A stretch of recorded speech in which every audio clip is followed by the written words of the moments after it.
You know what's wild is a lot of people. You know, one of the most free states, in my opinion. Sure. New Hampshire. Yeah. Well, I mean, Melissa Demers. Okay, she lives in New Hampshire for a reason. And so they have a lot of Bitcoin people that are super rich that are like libertarian New Hampshire, like woodsmen.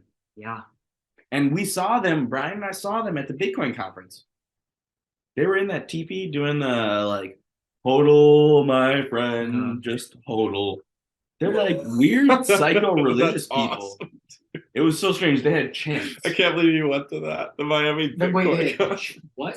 That was like 2 years ago. It was so bearish too. It was just straight down after. No, that. Yeah, right after. So bearish. Right after that. It was in the midst of the downside. Peak bear. It was at 4,000. Peak bear. Yeah. And we were telling all these people, they were like, "So you're into Bitcoin?" I was like, "I actually like moved out of Bitcoin into ETH. Like, I like NFTs. I'm into crypto, but I'm just at Bitcoin because I wanted to go to the whatever." And they're like, "I'm only into Bitcoin. Ethereum is a scam." What is Ethereum? They're like asking questions about Ethereum. What do you mean NFTs? I just am into Bitcoin. Bitcoin, BTC it was weird maxis? because they were really dude, the Bitcoin maxis. That's most people, man. Yeah, that's most people. Most people are insane. Most people are just Bitcoin. There is no second shot. Yeah, shout out Michael Saylor. Yeah, there is. You know, they're back in the green. Yeah. What bank just purchased some shares of MicroStrategy? Yep. They started. Citibank? Was that Citibank? There was another one that was a foreign bank. There's a couple banks. TD. At this point, MicroStrategy is a proxy for Bitcoin. Exactly. And JP Morgan just bought like I think a big percentage of MicroStrategy. So they like they like technically made a big bet on Bitcoin by buying that much MicroStrategy. Yeah, it's like exposure to BTC. Isn't it weird how like a company can buy a company that's exposed to this? Well, that's what the ETHE and GBTC, the Grayscale trusts on the stock market. Yeah. Well, and the London Exchange is going to list an ETF.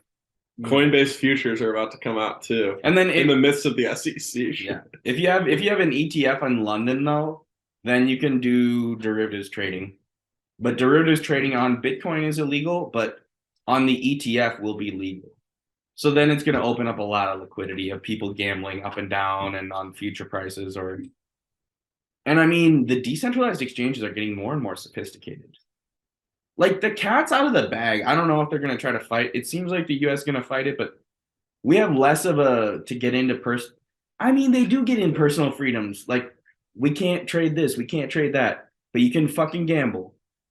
It's really, what's the word? Like inconsistent? Yes, that's the exact word I was looking for. And I was like, I don't even need to get flowery with my language.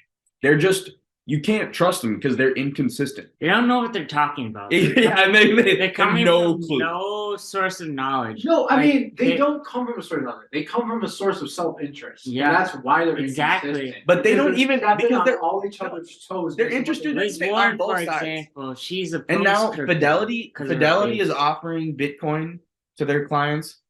Look, they want a piece or they want to fight it, but they don't think they can fight it. And then it's going to be a slow transition and they're going to fight it, but they're also going to embrace it because they want some of the money. I don't know. I see it as bullish, but just to touch on NFTs a bit, there was this one thing, and I think it's a psyop, Nakamigos. It seems completely manipulated, and Beeple had made some bet and had like done one of his Beeple pieces about him, and it just crashed and burned. And I think that now people have their eyes open to what is genuine, what's like actually going to be serious. I've talked about the Kampai Pandas and the Pudgy Penguins, but there are other NFT brands that are like, dude, the Bored Ape Yacht Club and Yuga are like getting more sophisticated where it's like, okay, we can't just fuck around and like make money off of nothing.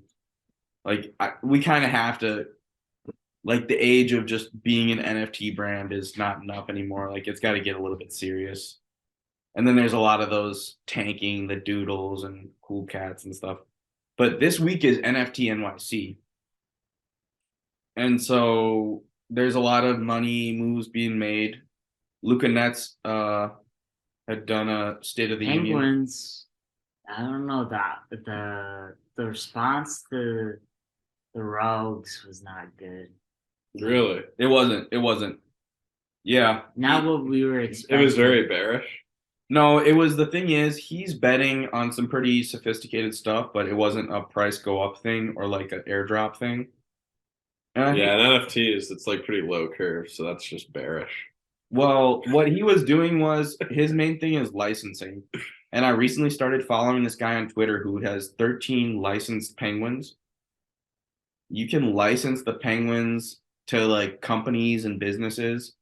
And Luca is trying to get all the penguins licensed and then have the IP be the main thing. Yeah. NFT DeFi. Well, it's not I'm NFT just kidding. DeFi. It's more like royalties. no, It's like it's real estate. I'm yeah, just it's kidding. it's Disney. It's Disney. Yeah. He's trying to have the penguins be Disney, and then it was way over people's heads because Definitely. it's like 1,000 miles over people's heads. and then people were like, "Fuck this! I thought I was just gonna get some money for Yeah, free airdrop that's- to me." And he was like, "I did something." You have to have some awareness and realize that's mostly what the space still is. So right It's like afterwards, if I'm not getting money, worthless. yeah, it's right the afterwards, he like- said, "I made a mistake. I Yeah. shouldn't have announced it like this."